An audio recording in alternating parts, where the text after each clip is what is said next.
Football with Farhan and Moj. We are through 2 weeks of NFL preseason action. One more week coming up, a little bye, and then we are after it in early September. And of course, our first big kickoff show, September 2nd. I'm excited where we get to see the big unveil, Moj's full face, his full body, his full physique.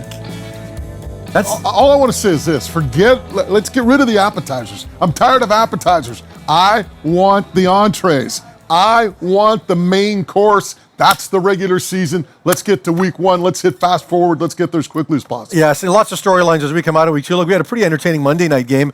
The Saints and the Jags. And, say what you want about the quarterback situation in New Orleans. Say what you want about Trevor Lawrence and what he's shown you so far through 2 preseason games. A lot to chew on there. Carson Wentz is doing more things at practice.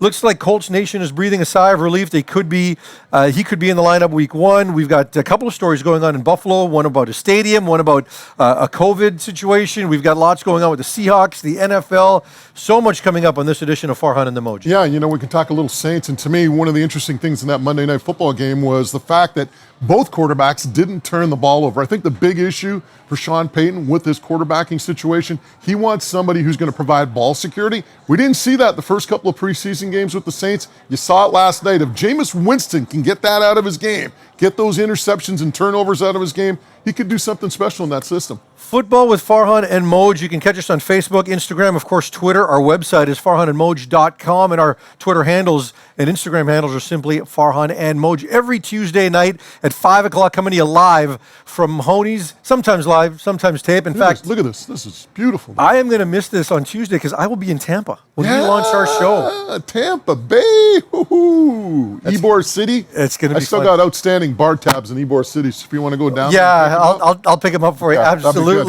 Football with Farhan and Moj brought to you by Chambers of Commerce Group Insurance, which provides comprehensive benefit packages to businesses from one person and up, including home-based businesses.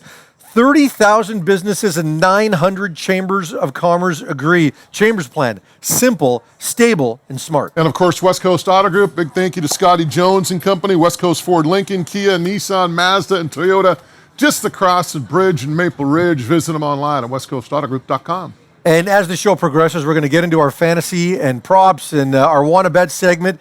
What do you like for NFL? I was going to ask you about the MVP. We'll save that. We're going to talk about Offensive Rookie of the Year. I've got a Defensive Rookie of the Year. It's going to come down to 2 guys. Both are University of Washington Huskies, Joe Tryon or Elijah Molden. One in Tennessee, one in Tampa.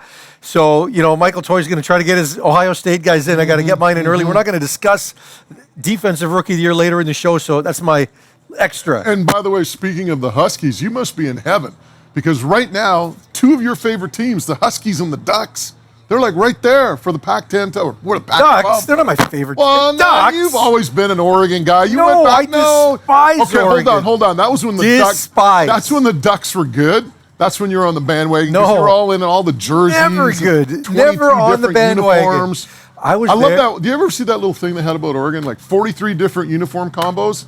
0 national championships. Yeah, I was down there when the 2017 in Autzen when the Huskies put up a 70 spot on them and broke their streak. I remember back when Kenny Wheaton broke the Huskies streak.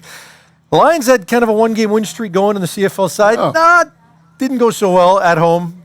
Disappointing game in the sense that was a game you thought you could win, but it was a desperate Edmonton team that was 0-2, and the Lions didn't meet the intensity in that football game. It's that simple. Yeah, they lost Joel Figueroa, their starting left tackle, compounded by the fact they lost Riker Matthews, their starting right tackle due to a concussion.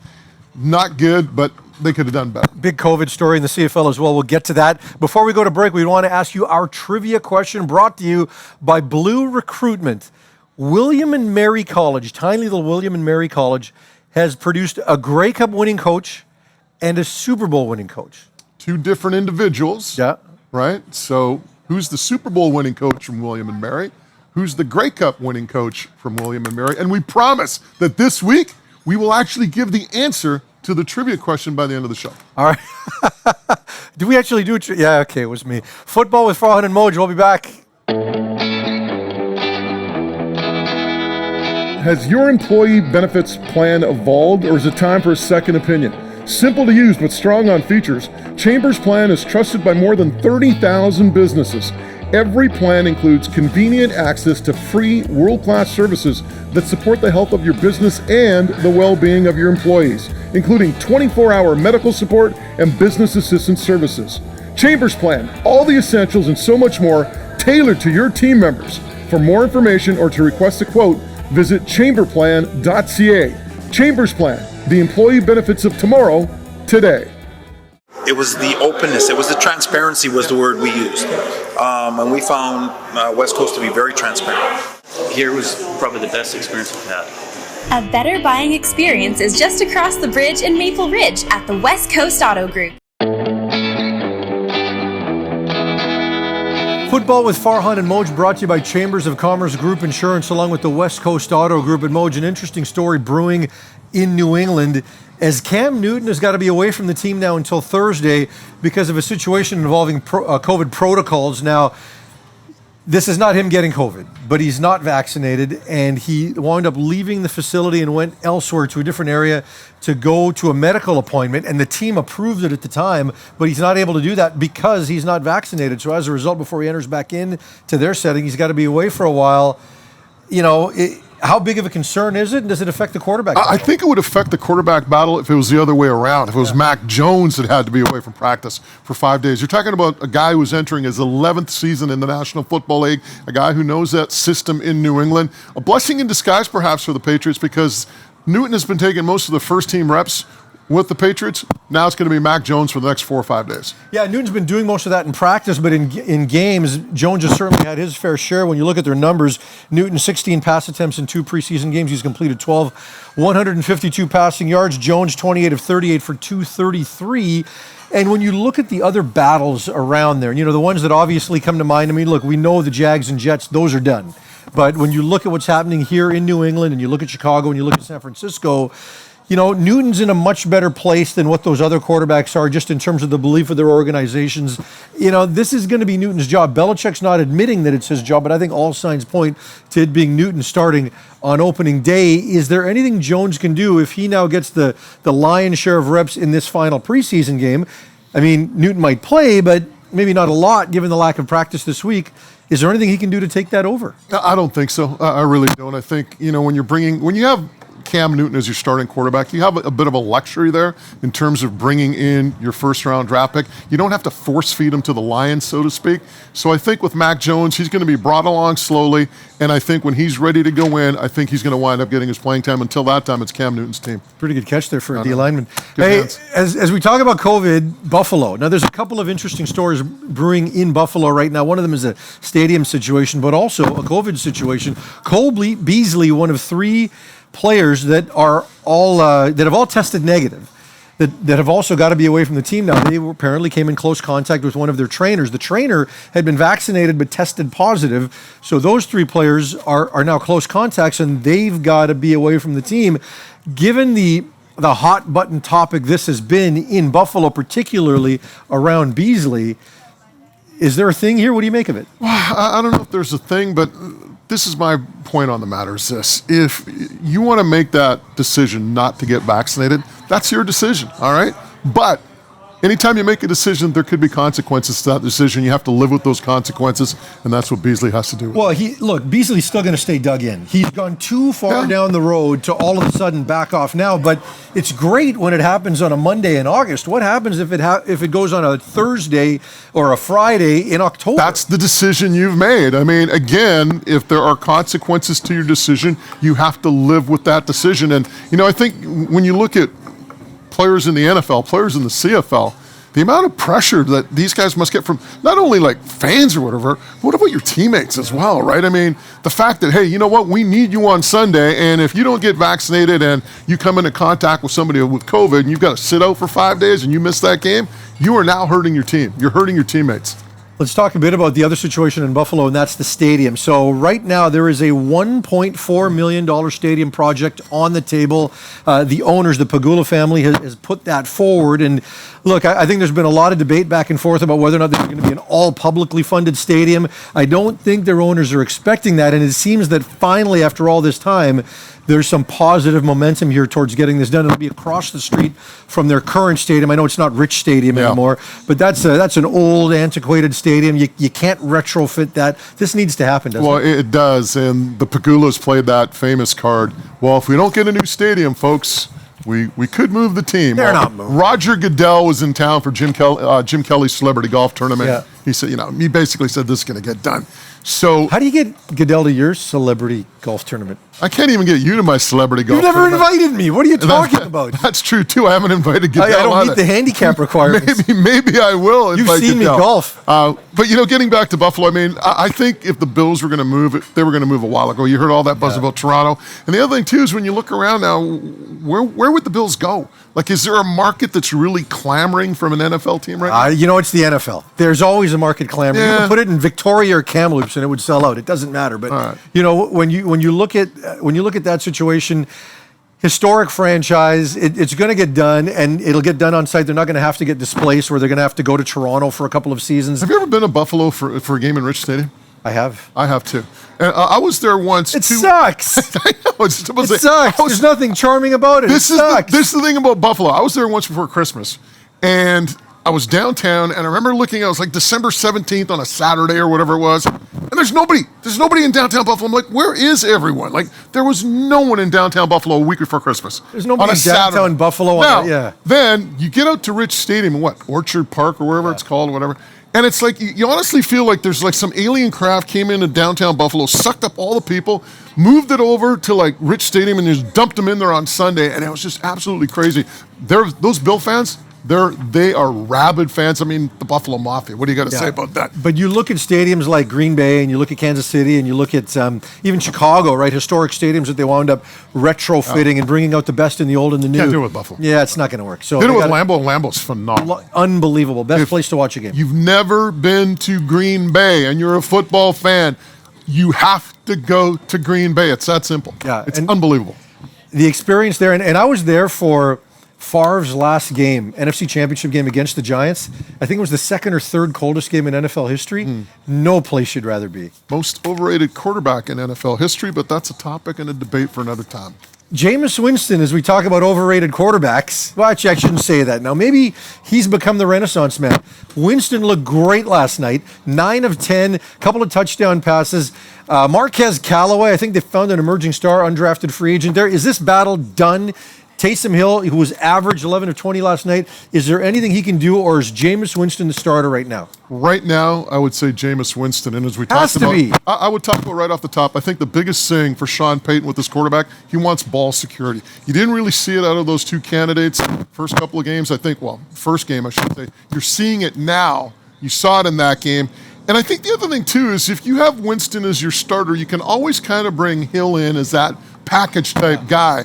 I don't know if it works the other way around if you start Hill and then you bring Winston in. I mean, it's just, no. So I would go with Winston. Right now he's showing everything. 157.5 passer rating in that game. I mean, he looks like the player everyone wanted him to be when he came out of college at Florida State after winning the Heisman. And this is a guy and winning the national championship and, 30 for 30. I mean, that was the most embarrassing situation for him. He just said, move it along. We'll go get Tom Brady. We'll win a Super Bowl. When you asked Bruce Arians, he said the biggest change in our offense was simply we protected the ball. It wasn't that Tom Brady played great. It's that he protected the ball. If he can do that, I think Sean Payton can bring the best out in him.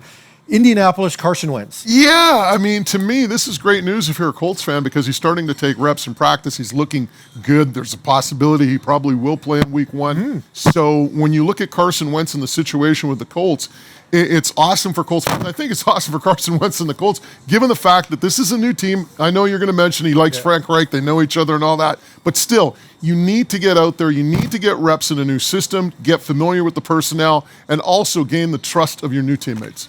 Yeah, you absolutely do. And when you look at their other quarterbacks in the preseason, Jacob Eason and Sam Ellinger looked very good week 1. Week 2, they look not so good.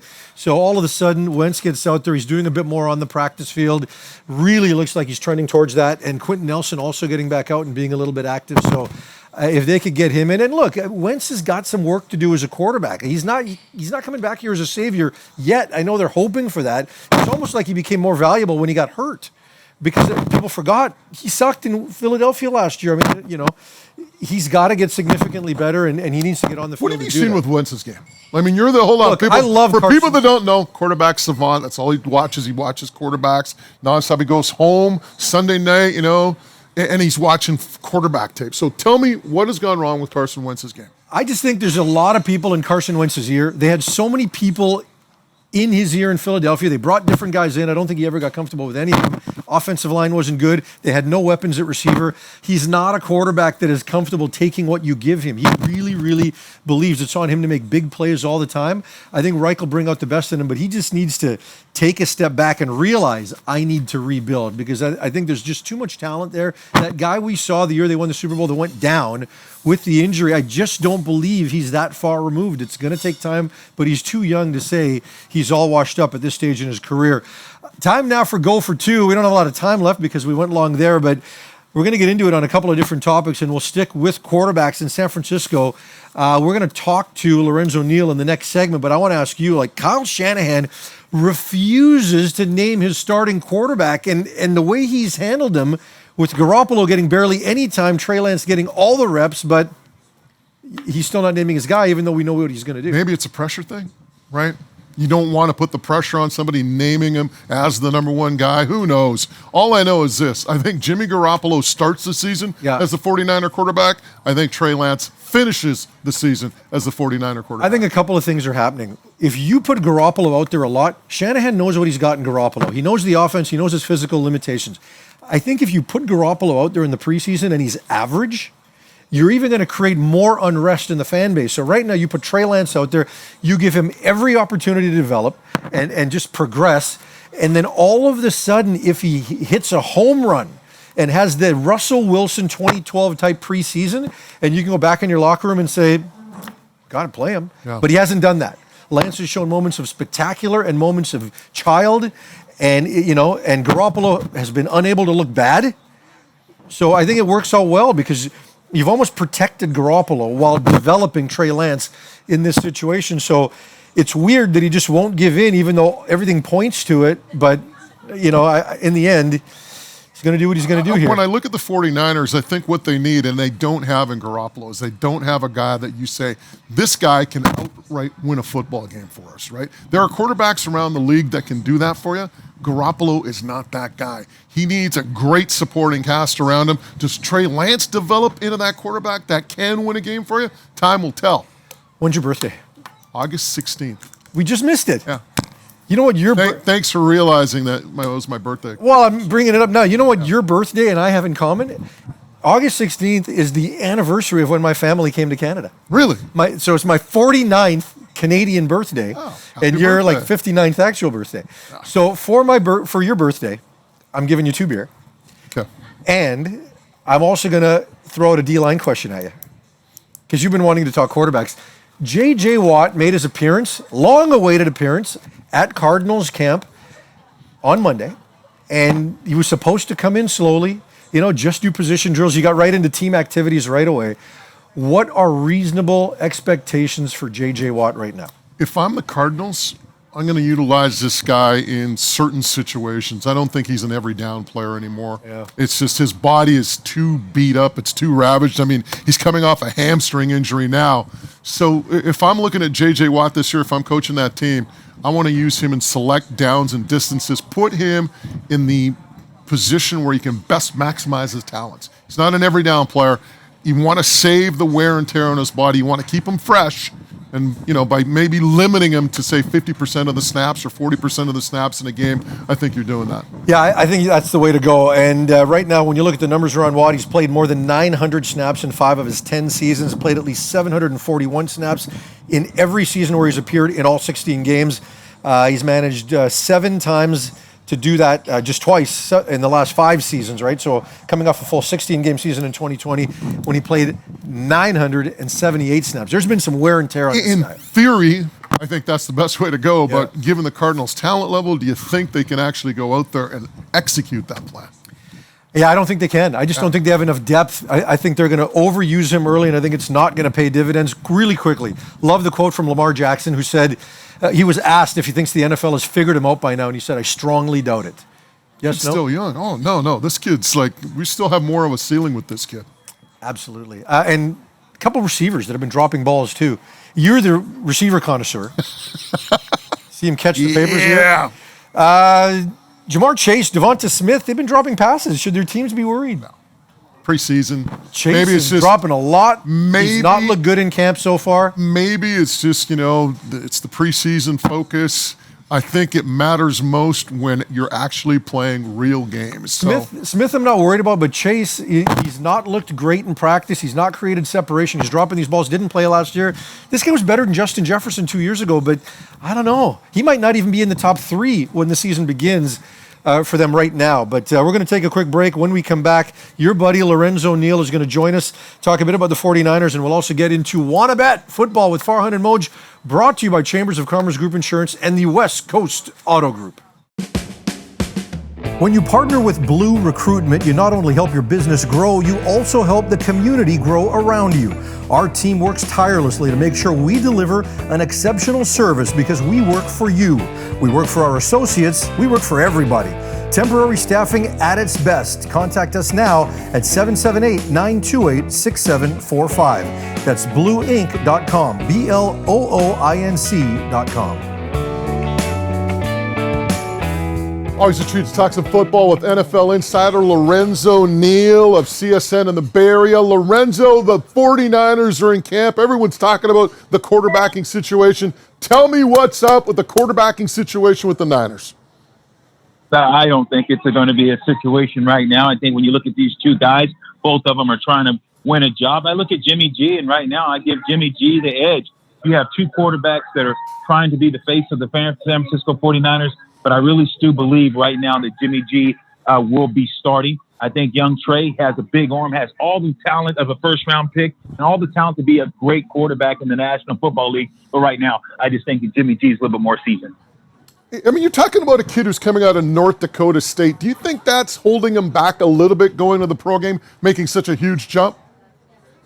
Well, no, I think if you saw Stryker, the guy you saw last week with the Chargers, they have a guy came out from North Dakota State and played backup for the Chargers, but started and played very well. Let's look around the league. Who else? Think about the guys that came out of it. Carson from there. Think about even the first-round pick that was in Philadelphia. Look at this guy. Think about the college. Just think about the quarterbacks that have come from this university. So by no stretch of imagination, I think that because of the small-time university, that Trey is not ready to play in the National Football League. Lorenzo, you talk about Garoppolo starting. Does Jimmy Garoppolo finish the season as the 49ers quarterback? I look at Jimmy G, and I look at Jimmy G, and I say, okay, been at the games, been up close and personal, watching the games, going to the preseason games. Now, in the practice, look, Trey's got a big arm, can throw the ball downfield, can make every throw, throw the outs, and he's better in and out of the pocket of getting out of danger. And think about the stretch game. The Niners, what are they? They're a zone team. They want to stretch you one way and the bootlegs off that in the counter. And yes, Trey gives them a better dimension when it comes to that. But when you're talking about just being that guy right now, to be able to go up to the line of scrimmage, read coverages, understand and making sure you line up your receivers, line them up in the right place. Now looking at the play clock, you look at those things, and that's the difference right now between Jimmy G and Trey. It's the football IQ. And not that Trey doesn't have it, and not that he can't get it, but just right now, you just go with Jimmy G. Lorenzo, what are some of the other storylines in 49ers camp? I think one of the storylines is Hastings. I like this young man, the way that he's running the ball, number 23 in your program, number 1 in your heart. This is a guy that's coming out there. He's only about 5'9", but he's 200 pounds and runs tough in between tackles. He's a guy that's a chain mover. Love what he's doing. And then number 15, Jennings. Jennings has shown that he can catch the ball. Didn't play this last freezing game, but really played well. And then you look at what they're doing. Number 94, Williams. I like what he's bringing to the outside linebacker, playing out defensive end. Had 2 sacks, had a safety last game, and also I think his name is Carr 92. You look at what he's been able to do. Been a veteran in this league, but also another guy that stepped up and played well. And we understand who's the defensive leader there, who's the guy that everyone loves. This linebacker, he plays well, and they gave him a long-term deal. And you love him, Freddie Warner. Freddie's going to be the glue on that defense, him along with Nicky Bosa. But Fred Warner, guys, this guy's been absolutely amazing at practice. Hasn't played any games, but this week against the Raiders, you'll see a lot of Freddie. Hey, Lorenzo, the one thing I love about you are not afraid to make a statement. So let me throw this at you. The NFC West, who do you like and why? Yeah, the NFC West, man, how the West was run. I look at all these, Tom, you look at is what the Rams have done. They went and got it better at quarterback. You look at Arizona. You look what they're done. Now you got a Kyler Murray. You look what this guy's done. And you look at the Niners. The Niners' opportunity is now. They're looking at it, and that's why I think Trey is that guy that people are saying that is going to have some play. Trust me. I'm saying Jimmy G is going to start, but trust me, guys, Trey is going to have some packages. So you look right now, and I'm going to say it's got to go with the quarterback position. You look what they have in Seattle. Russell Wilson, can he be as prolific as he's been? Can he carry this team and continue to do what he's done? Has it been enough around him? I know that team is tough. I know what Russell Wilson brings to the table, but I can't give it to them. Guys, right now, I'm going to have to go with the Rams. I'm going to give it to the Rams because I just think they went out and got a guy, Matthew Stafford, everyone's been saying all he needs to do is be on a better team. And by golly, he's on a better team. I like what Stafford brings to the table. So that's going to be my NFC West team. I think I'm going to go with Rams. I hate to say it. I wish the Niners can get there. Wish Seattle, anybody but the Rams. But right now, guys, I have to give a slight edge to the Rams. Yeah, I don't know why you have this dislike for the Rams. Maybe it has to do with that Super Bowl game on the 1 year. Did I just bring that up, Lo? Did I bring that up? Too soon. Moles, too soon. Now you want to bring that Rams a 1 yard? That's my Super Bowl. I had that Super Bowl, and the Rams took that from me, and you want to bring that up? You know I dislike this Rams organization. Moles, I got one word for you. Go to hell. Hey, Lo, before we let you go, Bosa, how's he look? I want to backtrack on him very quickly. Is he going to be an impact player coming off that knee? Yeah, Nicky Bosa. When you look at Nicky Bosa, without a doubt, he will. Hey, you know what? You watch this young guy. It's in his DNA. It's in his blood. This guy can come. He can club. He can bull. He can do it all. He's young. This guy coming off that knee injury, guys, you're going to see Nicky Bosa get after people and still make some plays. I could see if this guy was 30 years old and he has this knee injury, but he's still 22, 23 years old. Young Nicky Bosa came out as this guy's going to play, and he's going to play well. Look for him still to be a double-digit type of sack guy, but it's going to be tough because now they got Armstead on his side. Armstead is still playing well. You look at what he's going to bring to the table. Put him on there with Nicky, and now you put Armstead over a guard, and now you demand that one-on-one, try to create that one-on-one matchup for Nicky Bosa, and trust me, this guy will eat. Looking forward to us watching what this guy's going to bring to the table, and I love Bosa, love what he brings to the table. So, yes, he still will be an impact player. Hey, Lorenzo, before I let you go, I'm just going to tell you one thing. In my heart, you're always a champion, and in my heart, you're a Hall of Famer. So there, I'm going to kiss and make up with you. Is that all right? You know what? You did a good job. Me and you are still fighting when I see you. Mose, it's always great. I can't wait to do this. I can't wait to do this again, and we'll do it again soon. Thanks, brother. Appreciate it. Cheers. That is Lorenzo Neal, CSN, Bay Area 49ers analyst, of course, great fullback for so many years in the National Football League. Farhan. Time now for Wanna Bet, our weekly segment involving all things gaming, fantasy, props, single game betting, all of it. Looking forward to having a full parlay of games when we get to week 1 of the regular season. We're not going to do over-unders or wins and losses. Even if you like Baltimore, we're not going to talk about that. 18 straight wins, by the way, in the preseason. What an improbable streak that is. But let's talk Urban Meyer. We saw the game last night, Jacksonville and the Saints. And look, I'm kind of one of those guys that think Urban Meyer, as much as I love college football and think those guys can transition, I think he's going to struggle. Why? Generally. I think some of the decisions he's made, from Tebow to how he's brought guys in the front end to how he's handled the quarterbacks at the front end, I'm not a believer in what he's done yet in terms of how he's built his roster. I think he's going to have trouble his first year getting acclimated to the NFL. It'll be more Chip Kelly than it is Pete Carroll, in my opinion.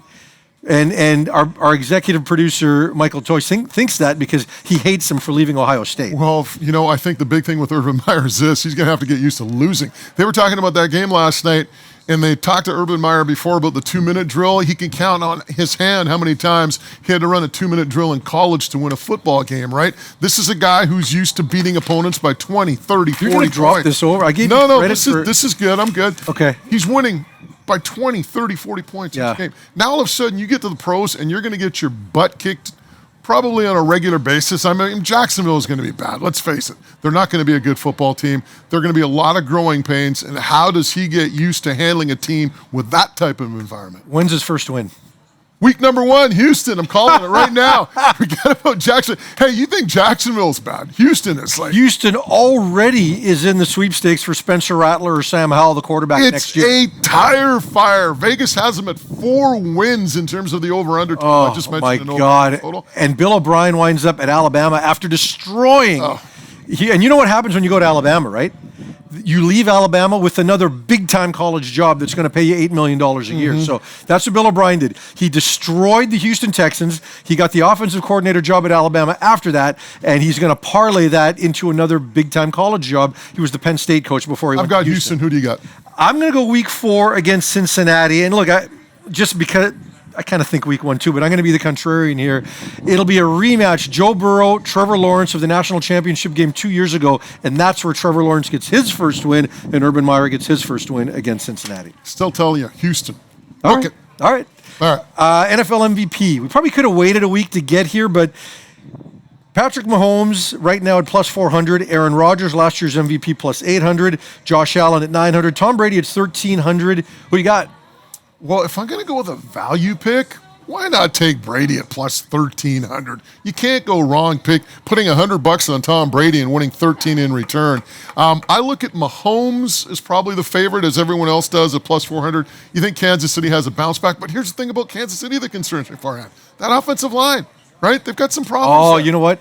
I love that offensive line. Now they've got 3 young guys, but they're proving to be very good so far this preseason. Exceptional run blockers. They're physical players. They're playing a lot of top-end guys. They're playing with the rest of the number 1 offense. They've made a significant change of tackle in free agency, and you got Laurent Duvernay-Tardif back. I like them, and here's the thing, though. I do sense that they might be a little conservative relative to what they normally do at the start of the season, just to make sure you don't do too much with Patrick Mahomes early, because he's coming off that injury. Threw 20 passes in the last game, though, but it was all on platform. He stayed within the offense. He didn't try to do anything crazy. So, these teams are approaching their quarterback situations in preseason very differently. Mahomes is getting some time. Aaron Rodgers isn't playing. But I do believe that Mahomes is going to hit the ground running, and I am picking Patrick Mahomes as my MVP. All right. Rookie of the year, I know who you're going to take. You're going to take the running back. Shocker, you're not taking a quarterback. What's going on? I'm taking Najee Harris because he is set up for the most success right now. So, look, I love Trevor Lawrence. This guy's going to be an exceptional football player, but I just don't think he's set up for success. I don't believe in that roster. I don't believe in Urban Meyer, the NFL head coach. That offensive line is terrible. Look, I think he'll have a Peyton Manning-type rookie season, but there's going to be as much bad as there is with good. He'll eventually be a Hall of Fame player. That isn't going to happen right now, and you're not going to see it right away. So I don't think it's going to be Trevor Lawrence. As far as the young quarterbacks are concerned, I think the guys that are of that group, the guy that's most likely to have success early is going to be Zach Wilson, and he's in New York. Again, he's reading my notes, people. This isn't good. And he's in New York, but I like Najee Harris because they've got the offensive line, they've got the receivers, they've got the pieces around him. They want to run the football in Pittsburgh. Who do we have? Your guy that was on with us a couple of weeks ago. Craig Wolfley. Out of Pittsburgh.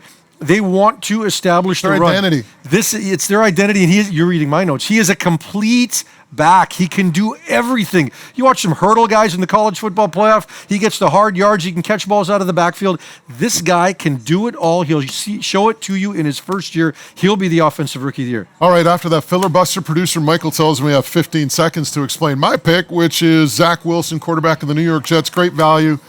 Plus 1,000 on Zach Wilson. I like Zach Wilson because guess why? Out of all those quarterbacks we're all talking about, he's probably one that's best situated to have success, as you mentioned. Lawrence is going to start, but forget Jacksonville. They're a tire fire. The other guys, Fields, Lance, are they going to play? We don't know. You know that Wilson's going to play. I'll take Wilson in the value. If he does like this much, because he's in New York, he's going to be the Messiah, and he's going to get the majority of votes. Now, listen, let's talk sleeper picks. At quarterback, can you get a sleeper pick at quarterback? Of course you can. Who's your guy? You're the quarterback connoisseur. It's all dependent on value in your draft. As soon as somebody says sleeper, people jump on them and they overvalue a player. Yeah. So you always kind of have to find somebody that people aren't pumping up that much. And there's so much talking about these rookie quarterbacks right now. Everyone's talking about Justin Fields and Trey Lance and Trevor Lawrence. I'm telling you, got to keep your eye on is Jalen Hurts. All right. I think so, hey. Decent offensive line. And there's a guy with high ceiling. Yeah, he's going to throw some picks. He's going to have growing pains, but he's got a ceiling. And again, it's all on where you get this guy in your draft. I think if you can get him in the later rounds, this guy could be a sleeper for you. Well, and the guys in Philadelphia talk about him in big-time tones, right? Like they have totally bought in, the guys in Philadelphia. His teammates, with the level he prepares at, the way he conducts himself, they really are supporting him, and they're going to rally around him. I mean, you could be right with him. I mean, look, do I think he's an upper echelon quarterback in the NFL? No. Will he ever be? We'll see. But half of it, you talked about Carson Wentz coming back to the Colts and needing to get the buy-in of that locker room. This guy's got the buy-in. Jalen Hurts has got the buy-in of that locker room. All right, last bet that we're going to talk about here, the last prop bet. We had to get this in because it's in your contract. Washington Huskies win total. 9. Over, under. 1,000 times over. Like, you should put the over-under at 11. Okay. Huskies and the Ducks, we talked about it earlier. They're the two teams that are the co-favorites for that Pac-12 title. Dylan Morris is the most underrated player in the Pac-12. He's had a fantastic camp. He started 4 games for them at quarterback last year. He's looked so good against a very good defense. He's taken to 11 wins. And they're going to beat Oregon. The one game that worries you on their schedule. Stanford. It always worries me. Okay. Just because it's Stanford, especially there. This Smart guys at Stanford. They are. But, yeah, they're going over. Over. Lock it. Take it to the bank. We got anything else here in this segment? We've got... Done. You've talked the whole segment, so it's your segment. Wait a minute. You basically did the whole interview with Lorenzo Neal. You wouldn't even let me ask a question. Your mic was broken. Shh. We'll be back. Gain easy access to a diverse talent pool of fractional workers and gig masters in a simple and easy manner to get things done. Leverage time and money to your core business. Visit lemon.com and book a gig master today for our next project. That's LMON.com. Are you a tech startup or a small business owner? Are you looking for a way to finance or manage your business payroll? Wages Corp is here for you. At Wages Corp, we have cost-effective solutions to help you finance and or run your payroll efficiently so you can get on with running your business and making your dreams come true. We operate throughout Canada and we're here for you. For more information, visit us at wagescorp.com, follow us on LinkedIn, or give us a call at toll-free 1-866-311-4441, extension 401. Wages Corp, for your small business or tech startup, national coverage, locally minded, and here for you. Thought you were going to do this one sitting. No, I'm standing. I'm good. You made it? I'm good. You had your break? Yep. Football with Farhan and Moj, brought to you by Chambers of Commerce Group Insurance and West Coast Auto Group. Time now for a little Hawk talk. You know that team 2.5 hours south, the 49th of the, down I-5.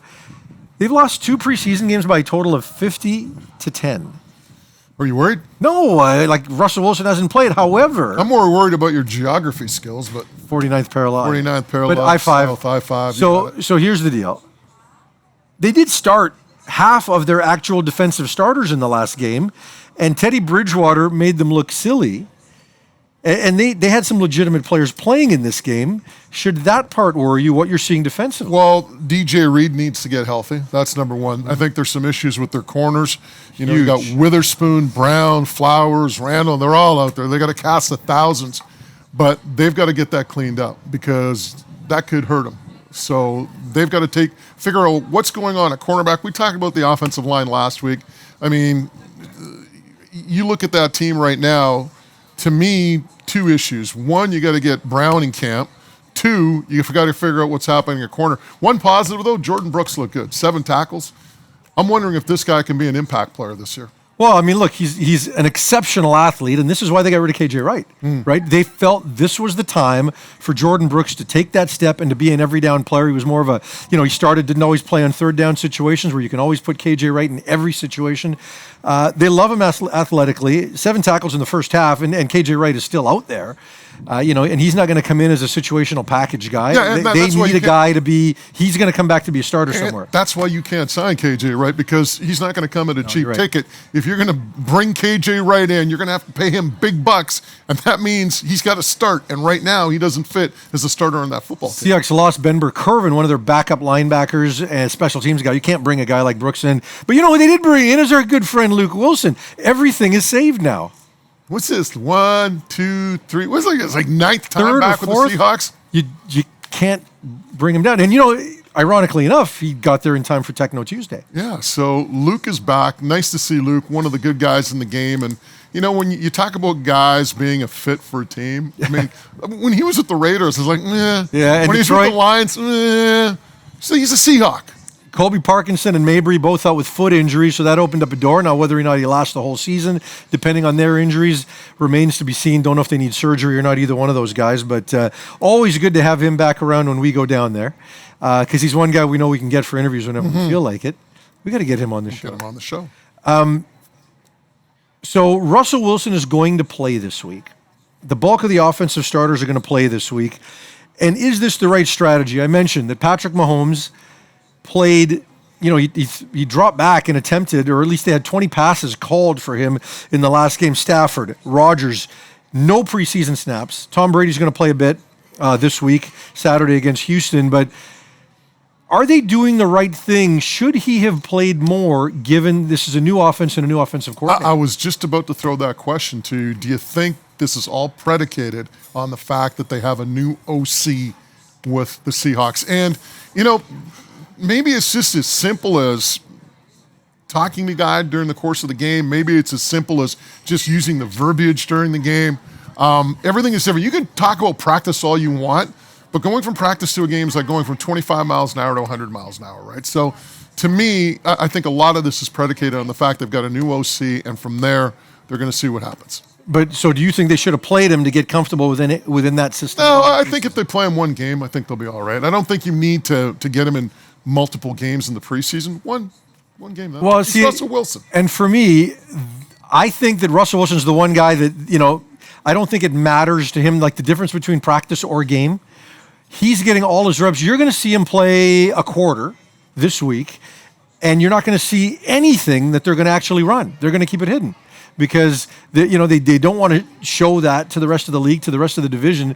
So I think Russell Wilson's going to go out there. He's going to get a few handoffs in. He's going to throw a couple of short balls to Lockett and Metcalf. Actually, Lockett's still dinged up a little bit, but he's going to try to get a bit of that chemistry going. But you're not going to see anything meaningful in terms of what you're going to see from that offense. No, and they don't have Brown. But to me, the thing that, again, getting back to, I think it's just the familiarity of being in a game situation with your new OC.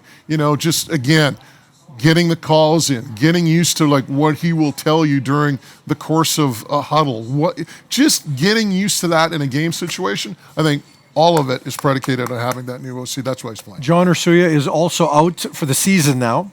What do? Do you go out and get a third receiver, which has been the enigma? We talked about this in the last show. There are some veterans out there. I'd make a call to Larry Fitzgerald. There are some young guys out there. They don't have their Marquez Callaway, who was unbelievable last night for the New draft Orleans pick. Saints. He hasn't played yet. D'Eskridge. Yeah, yes. He's been hurt as well. So, in fairness, you do need to see what you've got there. But they've got to get a guy. Well, the one thing you mentioned, a guy like Larry Fitzgerald. Here's the thing with a veteran. If you bring a veteran into Seattle, you'll probably get him at a discount. Why? Because anyone going there obviously believes that they could be part of something special, a team that could take a run, right? So, they're not the favorites to win the NFC, but anytime you got Pete Carroll, anytime you got Russell Wilson, you got a shot at least, right? Yeah. And they improved it at tight end with Everett. But, he's still not in that category of Travis Kelce type of tight end. He's not that guy. So good sleeper, though, in fantasy. You think so? I'll take him. Well, he's going to wind up having to be an every down player just because they don't have the rotation of guys. As much as we love Luke, and what have you, they're not going to necessarily use as many different guys were in different spots. So he's going to be the one guy that can maybe flex out and do a few things. So you might be right there from a fantasy perspective, but I just don't think they're a complete receiving core yet. They've got some top end, but they're not a complete dynamic group. Geno Atkins visiting the Seahawks on Monday, 33-year-old defensive tackle coming off rotator cuff surgery, healthy now, missed half of last season, former teammate of Carlos Dunlap. How much could he bring? It sounds like he's going to sign. 33 years old, shoulder. Again, like we talked about earlier with J.J. Watt, maybe you can utilize him in certain packages, certain situations. Clearly not an every down guy, but maybe he gives you some value in a rotation, being maybe the guy at the back end of a rotation for you on the D-line. You're going to do Seahawk pre and post again? That's the plan, yes. Where are we going to hear it? You will hear it on Bloomberg 1410. Nice. Myself and Chris Burns, and you might be part of it too. Every once in a while. I don't know. These guys, they don't pay enough. We're going to take a quick break. When we come back, we'll talk CFL, big COVID situation. And before we go, let's get to the answer to our trivia from question. last week that you forgot. Well, what was the question last week? Question last week was name the only two quarterbacks to start both a Grey Cup game and a Super Bowl. Joe Cap, Joe Theismann. Correct. And Joe Cap, Minnesota, BC. see, Joe Theismann, Washington and Toronto. and you know, because we didn't give the answer, we actually deleted the question if you didn't hear it live. But as far as this one, name this one school, small school, William and Mary. They've got a Super Bowl winning coach and a Grey Cup winning coach. Who are they? The answer? You give me one. Mike Pinball Clemens of the Toronto Argonauts. And Mike Tomlin of the Pittsburgh Steelers. Both William and Mary guys. Small school like that producing two big-time coaches and two big-time personalities. We'll take a quick break. When we come back, we'll dive into the CFL. Kids Sport believes in the potential of kids and the power of sport to transform lives. Kids Sport helps kids get off the sidelines and into the game.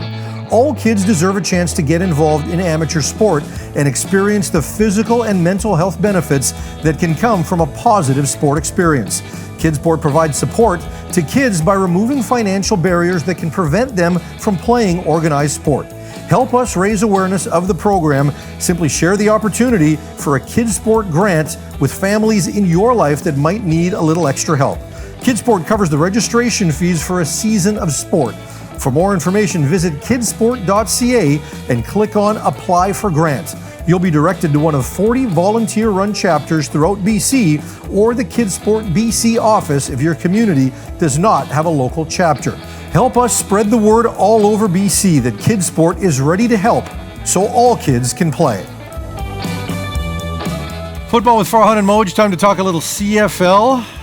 First of all, brought to you by Chambers of Commerce Group Insurance and West Coast Auto Group. Yes, indeed. The big story has been Edmonton. Now, you know, I was kind of all over this story early on. I'll give you props. All right, I was going to give you props. You didn't have to butter yourself. Farhan Lalji broke the story at tsn.ca. Farhan Lalji on Twitter broke the story all over this Edmonton thing. So you tell me, how does this impact the Elks moving forward? Well, look, I think it's a significant situation for the Elks and the league. I do believe they're going to try to find a way to get this thing rescheduled. I've said before, I don't think that's the right thing. And I know that players on both teams will be annoyed that I think they should be losing money. Certainly nothing to do with Toronto in terms of what happened here. But the league's vaccination rates are simply not high enough. Are they trending or trickling up? Yeah, they are. But they're not high enough. And now you've got the airline regulations that are coming in place. You've got to be vaccinated to get on a plane and do these things. Like, it's going to get harder and harder for CFL players to function right now. Charters aren't going to be exempt. These players need a legitimate message on the importance of getting vaccinated. Yes, I know you can still get COVID if you're vaccinated, but obviously things go way down if that happens. You're at much less risk if it happens. And I don't need to get on a soapbox and talk about vaccinations, but a message needs to be sent around the league. I think they should have made them forfeit. Well, when it comes to vaccinations, that's each individual's choice. But as I mentioned earlier, when it comes to your choices, the decisions you make in life, sometimes there are consequences to it. A lot of times there's consequences to it. So if a consequence is you not being able to play football, so be it. If you believe that strongly in not being vaccinated and you're willing to step away from the game of football, fine. That could be a consequence. So it is what it is. I mean, you've had some players that have chosen not to play this year because they didn't want the restrictions, right? So in this situation, to me, like, if I can't get on a plane and go travel, I shouldn't get paid that week. You know, if it happens that way and we get to September and a player wants to, the government makes that decision and BC is traveling to Montreal and I can't go with the team because of COVID, I should not get paid that week. You know, I just wonder again, just the internal pressure these players, the non-vaccinated players, are facing from their teammates. Hey. I mean, you are putting my livelihood in jeopardy now by not being vaccinated, potentially being infected, and all of a sudden we don't play. I lose a paycheck because of you. So in the case of Edmonton, this is now their 12th known positive. They're at 9 right now. They had 5, which we talked about on Sunday, 4 more that were added yesterday. That comes on the heels of 3 previous cases. Kwaku Boateng doesn't play against the Lions, COVID. Before that, offensive tackle Sir Vincent Rogers doesn't play. He posted that he had COVID. Brian Walker on the list before that. That's a lot. So maybe something's going on there right now. And now we're up to 7 teams, including the BC Lions. You're now going to have proof of vaccination, or in some cases around the league, it's either that or a negative COVID test within 72 hours. But vaccinations are a reality now for people going to games. So 7 of 9. There's going to be policies around that. Edmonton doesn't have one yet. Saskatchewan doesn't have one yet. I think both will. But how does it make sense that the people coming to watch the game will have to be vaccinated The broadcasters covering the game have to be vaccinated, but the players don't. Doesn't make sense. It doesn't. The only way it can make sense, and I think this is more probably applicable to the NFL, is the fact that you're being tested all the time, right? Yeah. That, to me, I don't think the CFL has a testing program in place that equals the NFL. Well, no, but it is similar in terms of alignment now, because in the NFL, the players that have been vaccinated don't have to test as much. And it's the same thing in the CFL now. So I'm not sure that, those dollars and cents around putting a game on a year ago are the same as they were now. I mean, look, even I had to go get tested and came back negative, but because of the fact that I was then exposed to that situation on the sidelines, like everybody involved is affected. So I think the players need to go in this direction. See, what needs to be done is we just need to get everybody like a big dose of Serbian tiger blood, like myself, and you get that Serbian tiger blood in your system and you don't have to worry about COVID. I've seen the other side of the Serbian tiger blood. Yeah. It's dangerous. It's dangerous, especially when he was in his window. Montreal versus Calgary. Did Montreal overlook Calgary? Did they play down to him, or was Calgary just that good? Montreal was just stupid. Did you watch the game with all the penalties and just stupid penalties, roughing the passer? I mean, Washington with that illegal chop block. Yeah. I mean, just dumb penalties, and there's even mental mistakes. Look at the last play of the game. You're coming back to the football. That throw should be on the other side of the pylon. Maybe that's more of a physical mistake than a mental mistake, but just little things that just killed that team that entire game. No, and you can talk about Jake Marin, how great of a game he had, but when I look at that game, I just look at the fact that Montreal just threw that one away with a lot of dumb penalties. 18 penalties in the game. Quan Bray had a number of drops, but to me, also, along with the penalties, Vernon Adams, in my opinion, and look, I'm a big VA fan. Vernon Adams played, in my opinion, his worst game since he became a starter for Montreal. And, there were so many plays you'd see on the highlight where there was an underneath throw available, and he just tried to push it downfield and force a ball into coverage, and always wanting to be big play VA. And he hasn't done that all the time. Like, he has been a very smart quarterback throughout his time as a starter in Montreal. I just think he tried to do too much. Why? I don't understand. And you couple that with just some physically bad throws, like we talked about the last play of the game. Yeah, that's on the quarterback. He pulled the receiver out. He pulled the receiver out, and then even prior to that, the throw to Quan Bray in the end zone where he had to dive and it was just short-hopped it. I mean, those two throws right there, if he executes one of those throws, despite how tragically the Alouettes played in that game, they still win it. Yeah, no, they do. And as far as the quarterback situation is concerned, and with Vernon Adams, I do believe he's going to bounce back. I think his ego is out of it. He'll see what he did, and he'll fix it, and he's great for the league. When he's on, he's an exciting player. Did you hear that story about him flying all the receivers and quarterbacks down to Seattle? I reported on it in April when he brought them all in and paid $20,000, got him haircuts, got him a movie theater, did a bunch of stuff. I could show you his itinerary he sent to me for every day that he had them in there. He really cared and made every effort to make this matter. Tells you how much I watch his reports on TSN. You don't even have Twitter. Come on, we got to promote this show. You got to get on with it. Calgary's decision to play Jake Mayer instead of Michael O'Connor. Now, there's some optics and reality around this. I hated it because if you're Michael, you kind of feel like you won the backup spot throughout camp. You were the number 2 guy dressed in the first 2 games. Now all of a sudden you get the legs pulled out from under you. If I'm Michael, I'd be gutted.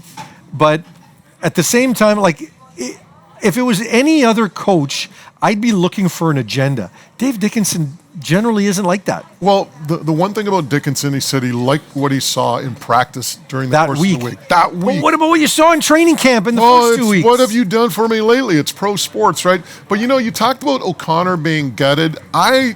I watched that game, and the one thing that I noticed a few times was he was one of the first guys on the sidelines talking to Jake Mayer or talking to his receivers, right? And, hey, I can go back to a Grey Cup in Ottawa when the BC Lions played the Toronto Argonauts, and Casey Printers was... Oh, God. Do you remember that game? Oh, of course. And Casey Printers and Dave Dickenson were the quarterbacks for the Lions, and when Printers realized he wasn't going to be playing in that football game by the end of the first quarter, checked out. He completely checked out. He wasn't even around the OC, the head coach. He was just down and sulking on one side of the bench. So props to Michael O'Connor for still being a good teammate during the course of that game. Yeah, and hopefully in the next month he gets his opportunity. As far as Mayer is concerned, the best thing he did was bounce back after those 2 early interceptions, right? And look, he had the one play on the double pass or on the flea flicker, which was not a good pass. It was heavily underthrown as he was trying to go to his left. The receiver came back and made a pretty good play, but he did what he needed to do. He made some key second down conversions, and did enough. Like, I'm not going to tell you that we've seen the second coming, but for a first CFL performance, I thought he did a good job. But I also think that Michael probably could have had similar success if given the opportunity, and I hope he gets it between now and the next month. You see Davis's all-time leading passer. Dan Hawkins, former Montreal Alouettes head coach, was his coach. Yeah. You know who else Dan Hawkins coached that's got a big CFL connection? Ryan Dinwiddie at Boise State. Let's get to this week's CFL games. And, okay, let's go through it right now. Hamilton at Montreal. That's a pick'em game. Interesting situation right now because you've also got Jeremiah Masoli dealing with a bit of an injury. He's been in and out of practice this week. Pick'em game, who do you like? Take Montreal. I think Kahari Jones is going to whip these guys into shape and say, hey, boys, let's not shoot ourselves in the foot. Let's not take stupid penalties. Let's go out and take care of business. I like Montreal this game. I think Hamilton's offensive line's still a problem. It is a problem. They've had some time to kind of get it figured out. I think they'll be better this week with the additional practice time, but I'm leaning to Montreal, in Montreal, bouncing back. BC at Ottawa, line's favored by 1.5. Ooh, this is really scary. I want to say the Lions, but that Ottawa defense is looking real good. Lions have some issues on the offensive line, but conversely, Ottawa's offense, are you kidding me? Yeah. They look awful. Matt Nichols, he looks like he's about 72 years old out there. Yeah, the offense couldn't be worse right now. And you're right, the defense is really good. This could be a 9-6 game in the CFL. But you've also got, a young offensive coordinator against a veteran defensive coordinator, Benavides against Jordan McSimic. So what can Jordan do in terms of, knowing when the blitz is coming and to counteract that between he and Mike Riley? But I think that defensive line, the biggest takeaway I had, you talk about BC's O-line, I thought BC's D-line was not good. They were non-existent in that last game, but they could look very good against Ottawa. I'm taking the Lions. I'll take the Lions. I'll take the Lions as well. No, jump in. What else you got? No, I'm just saying, I've been studying Ottawa all week on tape, trying to figure out how I'm going to tell the difference between Don Unumba, Sherrod Baltimore, and Abdul Kenna if he plays. Because all three of them have braids that cover their numbers, but I figured it out. Unumber has the shortest amount of braids, the length of the braids, and then Baltimore's the middle guy, and then Abdul Khanna's braids are all the way down. I'm gonna have to figure it out. I'm actually doing play-by-play on the TV side for the game in Vancouver on September the 11th. So yeah, thanks for that, guys. The dreaded D, they used to call them when they won the Grey Cup. Calgary at Winnipeg. Bombers favored by 4.5. I'll take the Bombers. I think they're going to be in an ornery mood after losing to the Toronto Argonauts. I just think this is a team they're a championship team, and they didn't like what happened at home versus the Argos, or probably in Toronto against the Argos. I think this time around at home, they'll take care of business. Yeah, and I think the Calgary-Montreal game, as much as Calgary looked better, I think that was more about what Montreal didn't do. Calgary will come down to earth in Winnipeg as well. Edmonton and the Argos, pick them. Sorry, not pick them. It's off the board because it's not being played. Yeah. So anyway, and no word as to when that's going to get rescheduled. So with that, Saskatchewan's got the bye this week. Before we go, our final prop. Does Saskatchewan lose first or does Hamilton win first? I will take the Tiger Cats defeating the Argonauts at home the second half of the Labor Day Classic on Monday, September the 6th. Problem is, for Tiger Cat fans, they are in Montreal on the 27th. I should say it's the first half of the Labor Day Classic. So I'll take the Tiger Cats to win at home on September the 6th. So they lose one before they win. I'll take Winnipeg in Sask. So that's actually the day before. So it's the same week technically, but I think Sask gets their first loss first. They're looking real good. They are. I am not sold on their D yet. I love what Cody Fajardo is doing. I love how Jason Moss is taking advantage of him. It's a deep receiving core. I'm exceptionally impressed with what their offensive line has done without Brendan Labatt. I think it had holes coming into the year. So between Moss and Fajardo, they're making that offensive line look good. I'm not 100% sold on their D yet. Woodard has made some plays. All right. The big defensive lineman, I believe, out of Central Arkansas, if I'm not mistaken. I might be wrong. Hey, before we go, sick of rising healthcare premiums, Chambers Plan has the cure. We guarantee coverage for business with as few as one person. Employees can consult with a certified physician anywhere in the U.S. or Canada via 24/7 teledoc telemedicine, and every plan includes access to professional accounting, HR, and legal experts who understand the challenges business owners face. Chambers Plan, all the essentials and so much more. I was right. Jonathan Woodard, he's out of Central Arkansas. Our records and research department just dug that up for me.